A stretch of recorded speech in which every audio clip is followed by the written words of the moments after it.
22 अप्रैल 2025 की सुबह पहलगाम की घाटी अपनी हरियाली और शांत वातावरण के लिए प्रसिद्ध थी, जहां लोग ट्रैकिंग, पिकनिक और प्रकृति का आनंद लेने आए थे।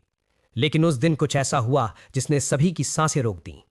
अचानक आतंकियों ने गोलीबारी शुरू कर दी और निर्दोष पर्यटकों और स्थानीय लोगों को निशाना बनाया।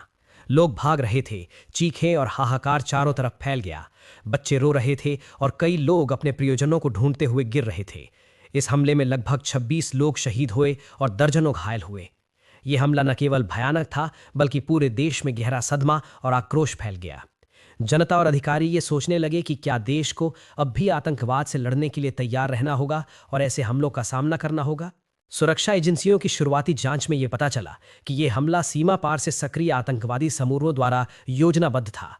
ये समूह वर्षों से भारतीय नागरिकों और सुरक्षा बलों को निशाना बनाने की रणनीति तैयार कर रहे थे। उनके प्रशिक्षण शिविर दुर्गम इलाकों में स्थित थे, जहां आतंकियों को हथियार चलाने, विस्फोटक बनाने और सैन्य रणनीति सिखाई जाती थी। उनका उद्देश्य केवल हमला करना नहीं, बल्कि लोगों में भय और असुरक्षा फैलाना भी था। ये शिविर आतंकियों की संख्या बढ़ाने, उन्हें प्रशिक्षित करने और उन्हें भारत के भीतर सक्रिय हमलों के लिए तैयार करने के केंद्र थे। हमले के तुरंत बाद भारत सरकार और सुरक्षा एजेंसियों ने मिलकर निर्णय लिया कि केवल बयानबाजी या कूटनीतिक दबाव पर्याप्त नहीं होंगे। इस गंभीर स्थिति में एक निर्णायक और सटीक कार्रवाई की आवश्यकता थी। यही वो समय था जब ऑपरेशन सिंदूर की योजना बनाई गई। इसका उद्देश्य केवल बदला लेना नहीं था, बल्कि आतंकवादियों के नेटवर्क और उनके प्रशिक्षण केंद्रों को निशाना बनाना और उनकी क्षमता को जड़ से समाप्त करना था। ऑपरेशन का नाम सिंदूर इसलिए रखा गया क्योंकि ये उन परिवारों और नागरिकों की असुरक्षा और पीड़ा का प्रतीक था जिनके जीवन पर आतंकवाद ने हमला किया। ये नाम भावनात्मक और प्रतीकात्मक रूप से दर्शाता है कि आतंकवाद ने हमारी संस्कृति, हमारी सुरक्षा और हमारी जिंदगी को चुनौती दी थी। ऑपरेशन से पहले महीनों तक खुफिया जानकारी इकट्ठा की गई। रॉ और आईबी ने सीमा पार आतंकवादी नेटवर्क की पहचान की, उनके ठिकानों और गतिविधियों का डेटा इकट्ठा किया और सैटेलाइट इमेज, ड्रोन सर्विलांस और मानव स्रोतों का उपयोग किया। प्रशिक्षण शिविरों में आतंकियों की संख्या, हथियारों और बुनियादी संरचना का विश्लेषण किया गया।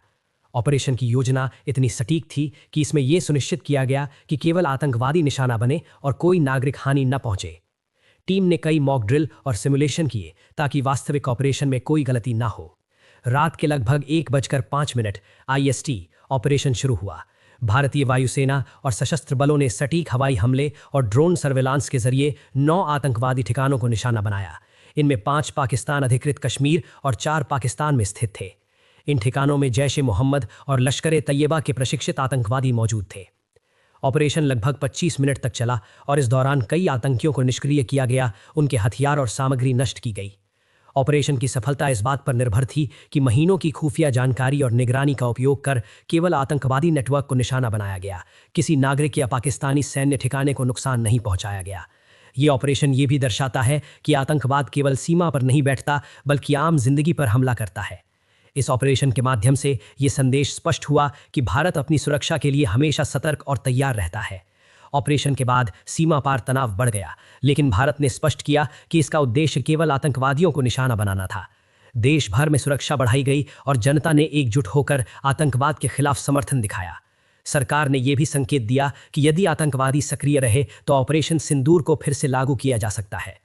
पहलगाम का हमला और उसके बाद की कार्रवाई ये दिखाती है कि आतंकवाद सिर्फ सीमा पर नहीं रहता, वो आम लोगों की जिंदगी को निशाना बनाता है।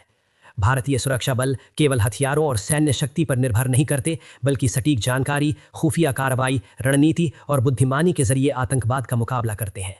ये कहानी हमें ये भी सिखाती है कि देश की सुरक्षा जनता, फौज और सरकार की संयुक्त सतर्कता, रणनीति और मेहनत पर निर्भर करती है।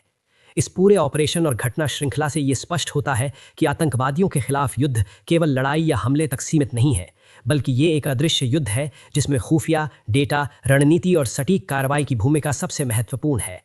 और जब भी अगली बार हम सुनेंगे कि किसी ऑपरेशन के तहत आतंकवादी कैंप को निशाना बनाया गया है, याद रखना चाहिए कि ये केवल नाम नहीं, बल्कि हमारे देश की सुरक्षा के लिए एक लंबी, गहन और खामोश लड़ाई का हिस्सा है।